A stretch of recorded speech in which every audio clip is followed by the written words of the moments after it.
Bonsoir à tous, nous sommes dans notre neuvième causerie sur le messianisme et nous poursuivons la question des principes de foi qui nécessitera encore quelques séances avant d'aborder une autre thématique sur le messianisme. La semaine dernière, on a évoqué l'idée qu'en fait, les principes de foi de Maïmonide, qui n'ont pas fait l'unanimité, reposaient sur la question de savoir est-ce que l'ignorance fait de la personne qui ignore un élément fondamental de la foi, fait de lui un hérétique. Autrement dit, si le messianisme est une idée présente dans la tradition juive, mais qu'elle n'est pas un dogme, qu'elle n'est pas constituée comme un principe de la foi, cela signifie que si on ignore l'idée qu'un Messie viendra, ou l'idée du Messie d'une façon globale, ça ne remet pas en cause, ou ça ne fait pas vaciller, on pourrait dire, notre foi dans le fondement de la Torah, qui est l'unicité divine. Et aussi la révélation, mais ça on y reviendra. Et on a cité plusieurs commentateurs qui ont abordé ce sujet, notamment par rapport à la question de la corporéité de Dieu, qui est une question complexe et qu'on va aborder aussi pour savoir si l'idée de penser que Dieu est bien le Créateur et qu'il est bien unique et qu'il a un corps, est-ce que ça fait de nous une foi vacillante qui remettrait en question les fondements de la foi? Vous voyez, il y a des questions un peu profondes qui ont été abordées la semaine dernière. Cette semaine, nous allons poursuivre sur l'idée même que la religion d'Israël, alors le terme de religion, à chaque fois que je l'utilise, c'est pas le bon, mais je pourrais plus utiliser le terme de doctrine, mais j'utilise le terme de religion pour comparer, puisqu'on va faire une comparaison avec les autres religions monothéistes. Donc le socle, on va dire, fondamental donc de la religion d'Israël repose, on l'a dit, sur l'unicité de Dieu en tant que créateur. Et qui est aussi l'objet de la révélation. Donc, le problème qu'il faut se poser maintenant, c'est de définir qu'est-ce que c'est que la notion d'hérétique. Qu'est-ce que c'est que la notion... Alors, on a abordé les termes la semaine dernière, je reprends encore quelques idées. Il y avait Min, Kofer, Apikoros. Mais d'une façon générale, on a admis que tous ces termes-là, aujourd'hui, sont utilisés, même si ils ont des nuances très importantes, ils sont utilisés euh, aujourd'hui pour la même idée, l'idée de hérétique. Bon. La question qu'on va se poser, c'est d'où ça vient cette idée qu'il faudrait des principes de foi. On a par exemple un texte du Radbaz, Rabbi David Ben Zimra, que j'ai cité la semaine dernière, qui est un contemporain de Joseph Caro et qui est le maître de l'Ouria. Lui, il écrit qu'il ne voit pas l'utilité, c'est assez fascinant ce qu'il dit, il ne voit pas l'utilité que la Torah ait des dogmes. Il ne voit pas cette utilité. Pour lui, à partir du moment où il y a une révélation qui est faite par l'intermédiaire de Moïse et que nous portons foi en cette révélation, c'est suffisant. On n'a pas besoin de classer des règles qui situeraient des principes de foi et d'autres qui seraient secondaires. Bon. Cette opinion du Radbaz, elle est très intéressante parce qu'elle remet en question, si on revient un peu à l'antériorité, la question même des principes de foi. On a vu au tout début de nos causeries sur le messianisme que Maïmonide, qui a recensé les fameux 13 principes de foi, en réalité, il est loin d'avoir fait l'unanimité. Même si aujourd'hui, c'est assez étrange, mais dans les synagogues, les juifs, ils ont même introduit dans la liturgie un poème qui s'appelle Yigdal Elohim Chai, c'est un poème connu. Et dans beaucoup de communautés, il est lu dans la synagogue. Ce poème résume, d'une façon bancale, il faut l'admettre, résume les 13 fondements de la foi de Maïmonide. Comme si c'était admis par tous qu'il n'y avait pas lieu de discuter de ce sujet.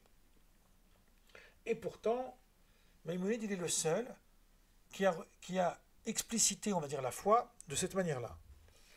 On a cité Albo, Qui-Albo, lui, a retenu 3 principes. Son maître, Crescas, en avait retenu que 6. Donc 6, 3 plutôt. Il faudrait plutôt commencer par Crescas, qui est un petit peu plus âgé que Albo, et bien une génération avant. Lui, il en avait retenu 6. Albo, qui est venu après le livre des principes, il en a retenu 3. Je les énumère pas maintenant, parce qu'on va les énumérer plus tard. On va faire une causerie entière sur ce débat. Et on a cité David Ben Zimra, qui est quand même plus d'un siècle plus tard, qui lui ne comprend même pas qu'il puisse y avoir dans la tradition d'Israël l'idée de dogme. Alors, j'ai toujours été... alors, je n'ai pas assez de connaissances dans l'islam pour aborder le sujet, mais quand les musulmans ils disent il y a 5 piliers dans l'islam, on constate que ces piliers, c'est surtout des règles de vie. On pourrait comparer ça à des commandements. Bon. Aller à la Mecque, c'est une règle de vie, c'est pas un fondement de la foi. Bon, même si j'imagine mal que ceux qui n'ont pas la foi puissent aller à la Mecque, à moins que ce soit des touristes. Mais voilà, bon. Alors que ce qu'on appelle principe de foi chez Maïmonide, c'est des idées d'ordre intellectuel. C'est pas des lois. Si on dit par exemple qu'il faut croire en l'unicité de Dieu, il faut croire en son intériorité, il faut croire qu'il est à l'origine de tout, il faut croire qu'il n'y en a pas d'autre, qu'il est unique, on l'a déjà dit, qu'il faut croire que c'est lui qu'il faut servir, qu'il y a une justice divine, qu'il y a le messianisme, qu'il y a la résurrection des morts, la révélation du Sinaï, je suis dans le désordre là, mais c'est pas grave, etc. Toutes ces idées-là qui sont posées comme ça, indiquent qu'il y a effectivement une notion intellectuelle dans les principes de foi chez Maïmonide. Or, cette idée, et c'est là que c'est assez important de comprendre ça, elle est relativement récente. Et je vais même expliquer l'origine de cette conception. Quand on lit les textes du Talmud, il est très peu question de spéculation intellectuelle sur la foi. Qu'est-ce que c'est que la foi d'un point de vue de la tradition rabbinique? On pourrait même dire la tradition pharisienne, qui est issue de la tradition prophétique. La foi, et d'ailleurs c'est le sens du mot, le mot foi c'est fidélité, c'est la fidélité à la tradition. Autrement dit, c'est celui qui est fidèle à la communauté d'Israël, qu'on appelle en hébreu le tzibour. Donc celui qui est fidèle à la tradition d'Israël, il va pratiquer les lois, il va faire les mitzvot, donc là ça rejoint un peu les 5 piliers de l'islam, il est conforme à la tradition d'Israël. Mais l'idée qu'une personne, à travers sa spéculation intellectuelle, puisse parvenir à des conclusions contraires aux principes de la foi, c'est une idée récente. Et pour justifier ce que je vous dis maintenant, ça paraît extravagant, je vais vous donner un exemple. Maïmonide, pour une raison qu'on abordera plus tard, oui, à chaque fois on est obligé de faire comme ça des tiroirs, considère recense dans le dernier des 13 principes de foi, la résurrection des morts. Triat Hametim, qui est, la résurrection des morts, qui est le pilier, le cœur, en fait, de la tradition pharisienne. Donc là, c'est très intéressant par rapport à Jésus, je l'aborde abondamment dans mon livre sur Jésus, puisque parmi les courants juifs qu'il y avait à son époque, globalement, il y avait 3 courants. On pourrait dire même que les plus célèbres, c'était 2 courants, mais il y en avait un 3e qui était très minoritaire, mais qui existait quand même. Donc je vais commencer par le plus petit. Il y avait ce qu'on appelle les Esséniens, les Asiim, ou les Chassidim, ça dépend certaines lectures, qui étaient surtout des juifs qui avaient une vie d'ascète, qui vivaient dans des petites communautés. Bon. On n'a pas beaucoup d'informations sur eux. Même Flavius Joseph en parle très peu. Il y a les Sadducéens, les Tzedoukines en hébreu, donc ça les Sadducéens on connaît. Ce sont ceux qui rejettent la tradition orale. Et il y a les pharisiens. Or, il se trouve que les pharisiens et les sadducéens, les pharisiens et les sadducéens vont polémiquer dans le Talmud, et plus particulièrement sur cette question de la résurrection des morts.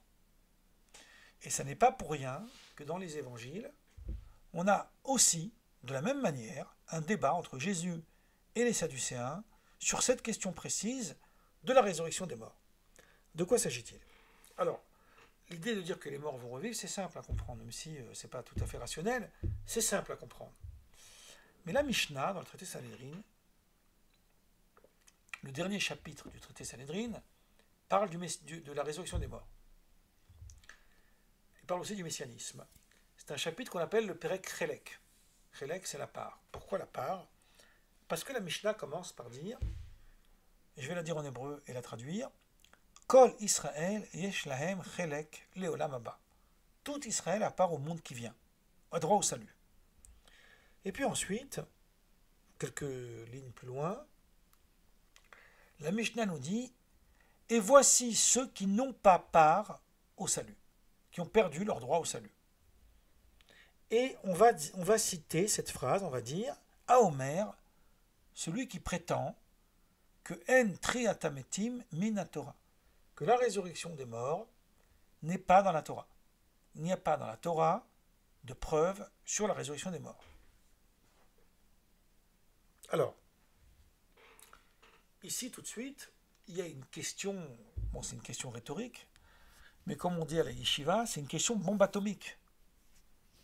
Si je dis à quelqu'un, d'athée, complètement athée, il ne croit en rien du tout, je lui dis, est-ce que tu crois que dans la Torah, on parle du déluge de Noé?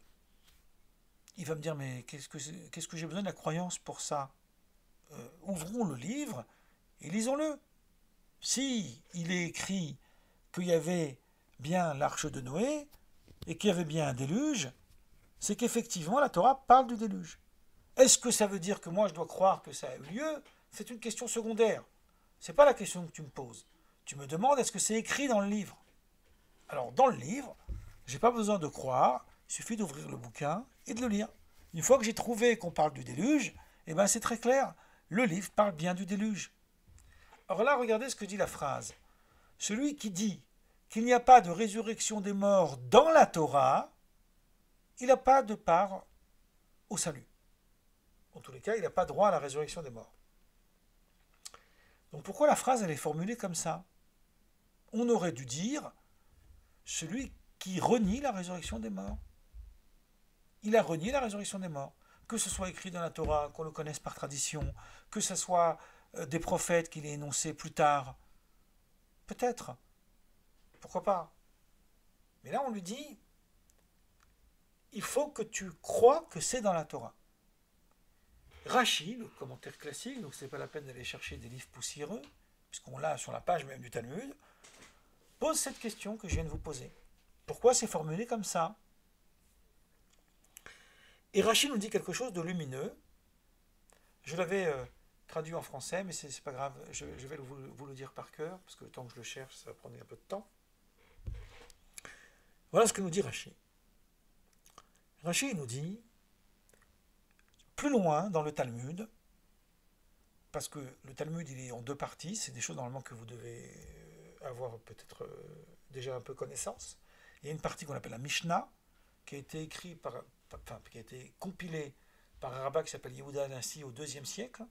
Donc il a compilé les sages, les premiers rabbis, on va dire, qui ont commencé depuis un petit peu avant Jésus et un peu après. Et une fois qu'on a conclu la Mishnah, parce que la Mishnah a bien été conclue, il y a eu d'autres séries de sages qu'on appelle des Amora, Amoraïm au pluriel, Amora au singulier. Les sages de la Mishnah, on les appelle Tanaïm au pluriel, Tana au singulier, et qui eux ont commenté la Mishnah. La Gemara, c'est une sorte de conclusion, c'est un prolongement de la Mishnah.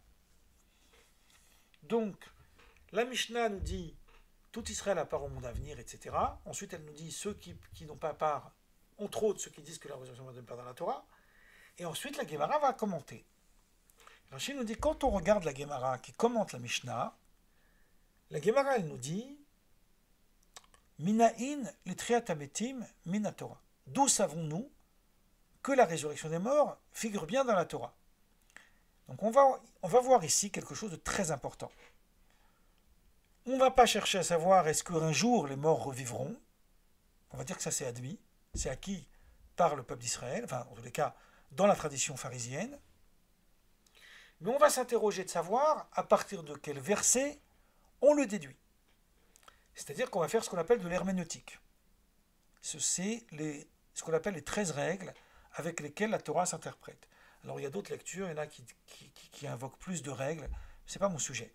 Mais ces règles avec lesquelles la Torah s'interprète sont extrêmement importantes parce qu'elles fondent la tradition orale. Puisque le texte dit quelque chose, on va l'interpréter à travers des règles herméneutiques pour lui donner un sens qui est parfois différent que le sens premier qu'on appelle le pshat ou le sens cohérent. Ce qui est très intéressant, c'est que dans les débats que Jésus a avec les pharisiens dans les évangiles, j'ai noté, et je ne suis pas le seul, c'est même dans le catéchisme, je crois, de l'Église catholique, qu'eux aussi ils ont noté ça, que Jésus s'emploie aussi avec ces méthodes de ce qu'on appelle midot chez Torah nidreshet baen, littéralement ça veut dire les mesures avec lesquelles la Torah s'interprète. Donc ça veut dire qu'il y a une tradition qui nous donne des règles, et cette tradition nous permet de comprendre un verset, pas dans le sens immédiat, mais dans un sens plutôt midrashique, c'est-à-dire dans un sens d'interprétation. L'exemple le plus intéressant qu'on a là-dessus, c'est la loi du talion. Œil pour œil, dent pour dent, vous connaissez cette fameuse phrase. Les rabbins pharisiens, avec cette règle herméneutique, vont démontrer que ça n'a pas pu exister littéralement. Et que ça n'est pas littéral, donc c'est une question de remboursement d'argent. C'est le paiement du préjudice qui a été commis. Donc on n'est plus dans la logique qu'il faut crever l'œil de celui qui aurait crevé l'œil de son prochain, ou couper la main de celui qui a coupé la main. C'est pas du tout comme ça qu'il faut le comprendre. Donc c'est une interprétation au-delà du verset, comme dirait Lévinas. Cette interprétation, elle est validée par les règles herméneutiques. Peut-être que dans les lectures talmudiques que je fais le dimanche, on en fera une sur ça, sur la loi du talion. Fermons la parenthèse. Donc dans la résurrection des morts, du fait qu'on a dit celui qui prétend qu'il n'y a pas la résurrection des morts dans la Torah, on comprend, et c'est là que ça devient extrêmement subtil, qu'effectivement, il n'y a aucun verset de la Torah qui parle de la résurrection des morts. Alors comment on le sait? Par cette déduction herméneutique. C'est pour ça que celui qui dit qu'il n'y a pas la résurrection des morts dans la Torah, il n'a pas de part à la résurrection des morts parce qu'il rejette l'interprétation herméneutique, entre guillemets pharisienne, des sages de la Mishnah et de la Gemara, qui eux ont déduit à partir de différents versets la résurrection des morts. Tout de suite, si on veut faire un petit peu d'histoire, un petit peu de critique talmudique, on pourrait dire, on sait que cette Mishnah, elle est adressée contre les Sadducéens, directement. On a une preuve ici qu'il s'agit des Sadducéens. Alors, c'est vrai encore aujourd'hui, il y a beaucoup de gens qui peuvent dire « moi, je ne suis pas d'accord, les rabbins, ils interprètent des versets comme ils veulent, mais moi, j'ai compris un autre sens. » Mais à la base, c'est les Sadducéens. Parce que pourquoi les Sadducéens ont rejeté la résurrection des morts? Parce que pour eux, ça ne figure pas dans la Torah. Et ils ont rejeté toutes les interprétations des sages. Et là, ce qui est très très très intéressant, et là où on voit le lien entre Jésus et la tradition juive, j'en ai parlé longuement dans mon livre sur Jésus, donc je peux dire ça assez rapidement, mais peut-être que je ferai une ou deux causeries vraiment sur ce sujet, parce que c'est un sujet pour moi qui est peut-être le cœur du rapport judéo-chrétien, en tous les cas du rapport juif et chrétien aux évangiles. C'est que dans le débat que Jésus a avec les Sadducéens sur la résurrection des morts, c'est exactement le même débat. Il n'est pas question de savoir est-ce que la résurrection des morts viendra ou ne viendra pas. Ce n'est pas le sujet dans le débat. Le sujet du débat avec Jésus, c'est de savoir où c'est écrit dans la Torah. Et Jésus va le déduire d'un verset de l'Exode. Il va faire exactement la même méthode que les pharisiens. Bon, le texte est plus long dans le Talmud, il y a plusieurs fois des débats, il y a plusieurs versets qui sont convoqués. Mais en résumé, en quelques lignes, on a condensé tout ce chapitre talmudique dans les évangiles. Donc maintenant on comprend Rashi. Rashi dit, même si quelqu'un il croit qu'un jour les morts revivront. Il admet ça, il dit je suis d'accord. Sauf que pour moi, ça n'est qu'une tradition, ça ne vient pas de la Torah. Rashi, il dit, il est un hérétique. Parce qu'il a rejeté la tradition pharisienne qui interprète la résurrection des morts à partir des versets. La tradition rabbinique, en gros, parce que les pharisiens, ça peut avoir un sens, plusieurs sens. Maintenant que j'ai dit ça, maintenant qu'on en arrive là, on va poursuivre. Le Talmud se pose la question pourquoi? Pourquoi celui qui dit il n'y a pas de résurrection des morts dans la Torah, il n'a pas droit au salut, donc il n'a pas droit à la résurrection des morts, autrement dit il ne revivra pas. Et là le Talmud nous cite un aphorisme qu'on trouve aussi dans les évangiles, dans le sermon sur la montagne. Il dit là-bas, le texte, qu'il ne faut pas juger son prochain. Pourquoi? Parce que Dieu juge mesure pour mesure. Dieu y juge mida keneged mida, mesure contre mesure. Donc à la mesure dont vous jugez, c'est à cette mesure-là que vous serez jugé. C'est une phrase des évangiles et qu'on retrouve plusieurs fois dans le Talmud. Donc le Talmud reprend cette même phrase et dit, il renie la résurrection des morts. J'ai envie de le dire d'une façon amusante, on va pas la lui donner de force. Tu la veux pas, tant pis. T'avais qu'à la vouloir. Donc tu ne revivras pas parce que tu as renié l'idée qu'un jour les morts revivront. Vous voyez, c'est assez fascinant. Alors, ici, tout de suite, quand on lit le Talmud, ce passage, on peut se poser une question.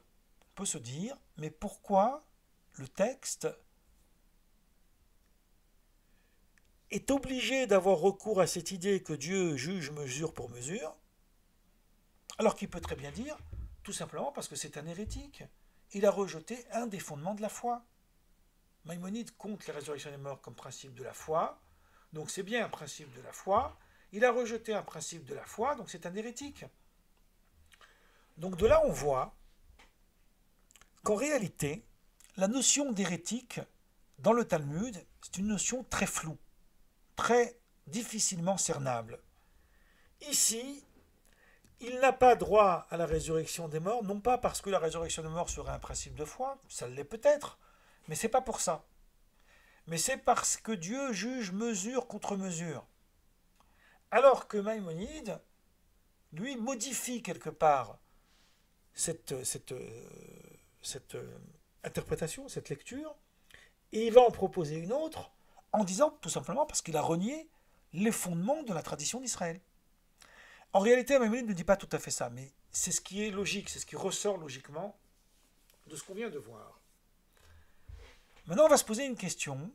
Je vais juste l'énumérer, comme les séries américaines, et on va l'aborder la semaine prochaine. Pourquoi Maïmonide, ça a commencé un peu avant lui, il faut l'admettre. Depuis déjà les Géonim, on peut parler de Saadia Gaon, etc. Pourquoi on a introduit cette idée de spéculation intellectuelle dans la notion de foi, dans la notion de fidélité ici. J'entends pas la foi, alors ça a le même sens, mais quand on parle de foi, on parle de croyance. Alors que la fidélité, c'est surtout dans les actes que ça s'opère. Je suis membre d'une communauté, je vis la vie communautaire. C'est ça, en gros, la foi, d'un point de vue juif, antérieur à l'époque. Alors, c'est pas que ça a été contredit, ça reste toujours, mais on a ajouté quelque chose. On a ajouté les principes de foi. Et nous, on va essayer de voir la semaine prochaine qu'en réalité, il y a eu un souci juif, surtout après l'émergence de l'islam, et après les écoles, d'abord chrétiennes, puis aussi musulmanes, et puis ensuite, même s'ils sont un peu à la traîne, juives, de ce qu'on a appelé la scolastique, c'est-à-dire l'idée d'expliquer la foi à partir de la rationalité. Cette préoccupation n'était pas une préoccupation juive au départ. Elle l'est devenue parce qu'il fallait que le judaïsme se positionne dans ce débat. Donc en réponse à la scolastique christiano-musulmane, je vais le dire comme ça, les juifs, et plus particulièrement Maïmonide, se sont inscrits dans ce sillage pour apporter des éléments de réponse sur les mêmes, en miroir, sur les fondements de la foi. Voilà, là je vais m'arrêter là aujourd'hui, et la semaine prochaine on poursuivra ce sujet.